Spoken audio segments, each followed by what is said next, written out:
Bref, c'est quoi notre plan? Il faut bien comprendre que nous sommes en guerre. Notre cher Macron nous l'a bien rabâché. Mais cette guerre est insaisissable, sournoise, silencieuse, sous-jacente. C'est une guerre secrète contre les peuples, comme l'écrivait Claire Sévrac. Et le méchant, c'est certainement pas le Corona. Ce n'est pas non plus une guerre des tranchées, comme dans nos livres d'histoire. Alors avant de partir au front, faut-il savoir contre qui ou contre quoi faudra-t-il se battre? Les fameux 1% qui détiennent les richesses de ce monde ont déjà 10 000 coups d'avance sur leur échiquier et ils nous promènent par le bout du nez, d'un événement à l'autre comme des ânes avec leurs carottes en récompense, sans que l'on ait le temps de comprendre ce qui se passe. Ils sont sur tous les fronts, à tel point que l'on se sent désemparé et impuissant. Le chaos est leur maître mot à coup de stratégie du choc pour nous plonger en état de stress permanent et nous diviser. Cela fait de nous des cerveaux malléables et contrôlables tenus par une machine médiatique bien huilée. Avant-hier, Notre-Dame brûlait, hier c'était le Covid, aujourd'hui les Black Lives Matter, demain le krach boursier, après-demain les catastrophes écologiques. Bref, un enchaînement d'événements sans fin, qui nous tient en haleine et surtout qui nous empêche d'y voir clair. Comment peut-on encore écouter ces guignols nous diriger alors que tout est joué d'avance depuis bien longtemps, durant entre autres leurs réunions secrètes du Bilderberg? Ils transpirent tous leur incompétence, sauf pour planquer leur pognon et appliquer ce que leur dit de faire. Et nous, on grogne devant la télé. Alors, pour nous calmer, on nous a mis dans les mains un bulletin de vote et tous les 5 ans on fait semblant d'avoir un petit pouvoir. Mais quelle farce! Mais bon, tu vas quand même voter, parce qu'à l'école tu as bien appris ta leçon. Ouais, tes ancêtres se sont battus pour qu'on ait le droit de vote, hein? À chaque fois on est dégoûté de devoir faire un soi-disant barrage républicain en votant contre la bête machiavélique du FN. Ça aussi, une mécanique bien huilée. Alors ça sert à quoi notre bulletin de vote, hein? À quoi sert un deuxième tour? Un seul tour serait-il pas juste suffisant? Ça serait bien plus efficace et surtout ça les ferait bien flipper ces guignols. Bref, je pense qu'il est nécessaire d'identifier ceux qui nous veulent du mal, ceux qui nous font croire que l'origine de nos malheurs c'est notre cher Macron. Ce sont tous des robots sans âme qui appliquent un agenda précis, sans tenir compte de la voix du peuple qui tente de s'exprimer, malgré une répression inédite ressemblant de plus en plus à une guerre civile. En tout cas, eux, ils sont prêts. Et il n'y a qu'à voir le matos de CRS en Robocop, qui se rapproche de plus en plus à celui de l'armée. Il ne leur manque plus que le fusil d'assaut. Et nous, en face, qu'est-ce qu'on a? On n'a même pas la fleur au fusil. Alors ils nous attendent dans les rues, bien équipés pour mater la rébellion. Je ne supporte plus de voir cette violence à chaque manif pour rien. Il est temps de changer notre fusil d'épaule et d'arrêter de croire qu'aller chercher Macron chez lui changera quelque chose. Ils nous mettront un nouveau robot à sa place, comme la Marion Maréchal par exemple. Hein, Atali? Bien ça que tu nous prépares? C'est bel et bien cette clique de 1% des plus riches qui manigancent dans notre dos. Et c'est pas en sortant dans les rues qu'on pourra les atteindre. À cette nouvelle guerre, nous devons adopter de nouvelles stratégies. Alors grâce à qui ces 1% des plus riches sont devenus riches? Mais grâce à nous et notre mode de consommation, tout simplement. Nous sommes leur nourriture dans tous les sens du terme. Et la solution paraît si évidente. Arrêtons de les nourrir. Ça, c'est notre vrai bulletin de vote.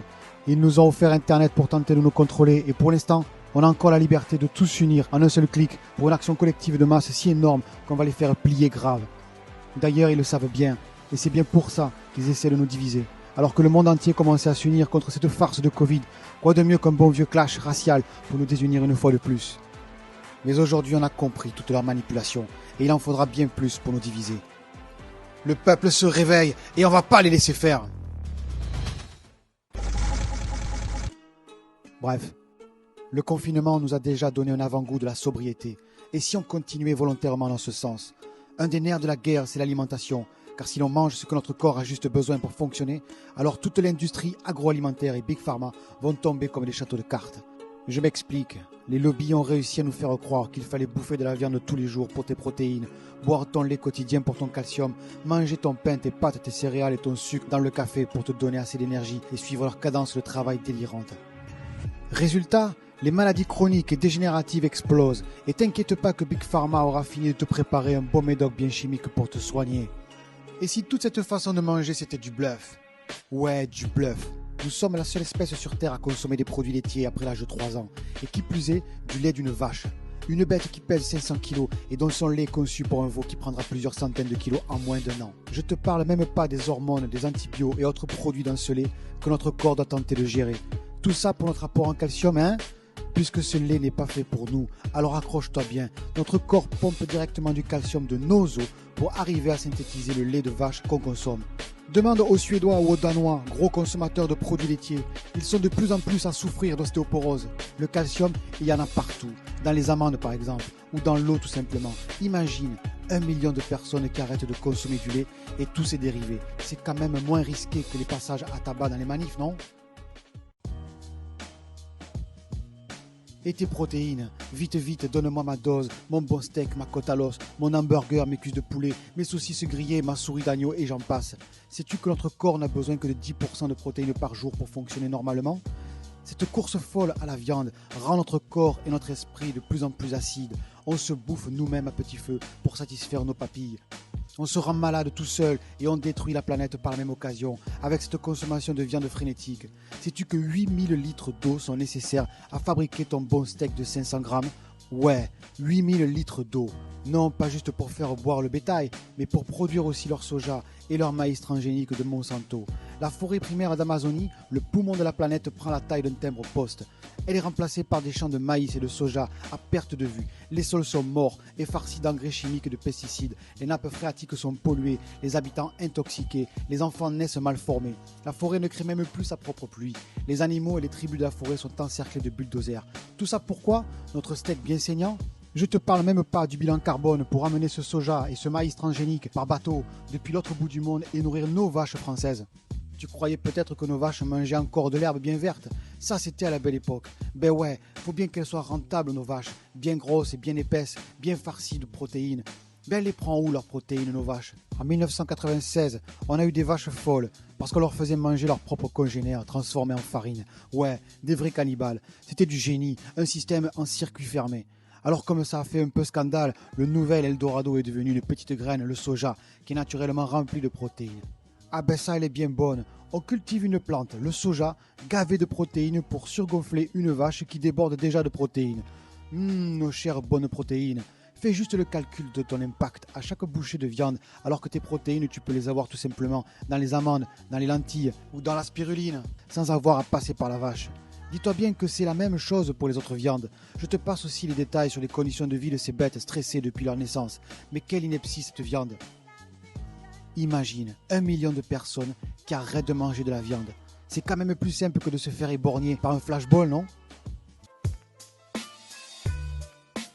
Et le sucre, ça aussi un truc de dingue. On nous a mis dans le crâne qu'il y avait le sucre rapide et le sucre lent. Ça, tu as compris que c'était ton carburant, comme pour ta voiture. On a besoin de sucre pour avancer. Le sucre est notre énergie. Bien bon, notre cerveau est naturellement attiré par le sucre. C'est une addiction aussi forte que les drogues dures. Ouais, on est carrément des drogués au sucre. Et ça, les big boss de l'agroalimentaire le savent parfaitement. Ils te planquent du sucre en poudre partout, à toutes les sauces, pour te vendre leur merde transformée. Et derrière, Big Pharma le sait très bien aussi.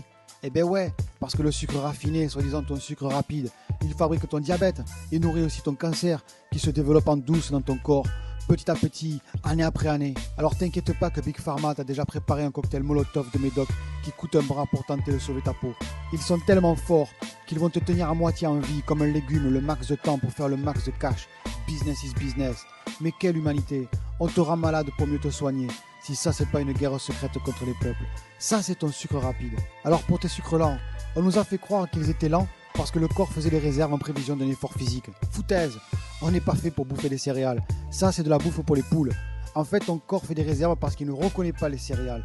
Et comme on ne lui donne pas le choix pour trouver son carburant, alors il va se dépenser à bloc énergie pour créer de l'énergie en tentant de casser ces molécules de sucre super complexes. C'est clair que c'est loin d'être le carburant le plus efficace. D'autant plus que le blé, l'orge, le maïs et j'en passe ont tous été transformés pour maximiser la production avec des tiges bien robustes pour bien résister au vent. Ça, c'est grâce au gluten que ton corps galère aussi à gérer. Au cours des années, les concentrations en gluten ont explosé et les allergies aussi. Mais t'inquiète pas que Big Pharma a la solution pour toi avec ses antihistaminiques et autres pour finir de t'achever. C'est bon le pain, les pâtes et les pizzas, hein? T'étonne pas si 98% de nos terres cultivables en France sont complètement mortes par le glyphosate pour cultiver entre autres toutes ces céréales hybrides. Ouais, hybrides veut dire que les paysans ne peuvent pas réutiliser les graines de leur propre production pour la saison suivante. Monsanto a été trop fort sur le coup. Les céréales produites ne repoussent pas et les agriculteurs sont obligés de racheter leurs graines à Monsanto. Les graines dites paysannes sont interdites, mais heureusement la résistance s'organise. Chapeau bas, Cocobelli. Si ça c'est pas de l'esclavage, tu m'étonnes qu'un paysan se suicide tous les 3 jours. Encore une guerre silencieuse contre les peuples. Alors on le trouve où ce sucre, si nécessaire à notre corps? C'est tellement évident qu'on n'en mange presque pas. Eh bien oui, les fruits devraient constituer la plus grande part de notre alimentation. Notre corps a été conçu pour cela. Il n'y a qu'à observer les grands singes comme les gorilles, les bonobos, les orang-outans, dont leur génome est similaire au nôtre à 99%. Nous partageons exactement le même système digestif. Un gorille peut peser jusqu'à 200 kg de muscles et c'est pas en buvant du lait ni en bouffant de la viande et des pâtes. Oui, les fruits sont notre carburant. Augmenter sa consommation de fruits, c'est quand même moins dangereux que de perdre une main par une grenade de désencerclement, non ? Pour moi, la solution est en chacun de nous. Notre résistance face à cette oppression doit passer d'abord par une vraie réflexion sur notre façon de manger. La consommation de produits bruts bio le plus local possible et non transformés peut déjà commencer à faire très mal à ce système. Manger des produits naturels ne veut pas dire retomber dans le piège de ces industriels en achetant notre paquet de céréales bio ou nos pâtes bio. Je vous parle d'une vraie réforme alimentaire en profondeur, basée sur une alimentation vivante, sans pesticides, qui ne coûte pas plus cher, voire même nous fait faire des économies. Il est capital de revoir notre rapport à la terre nourricière.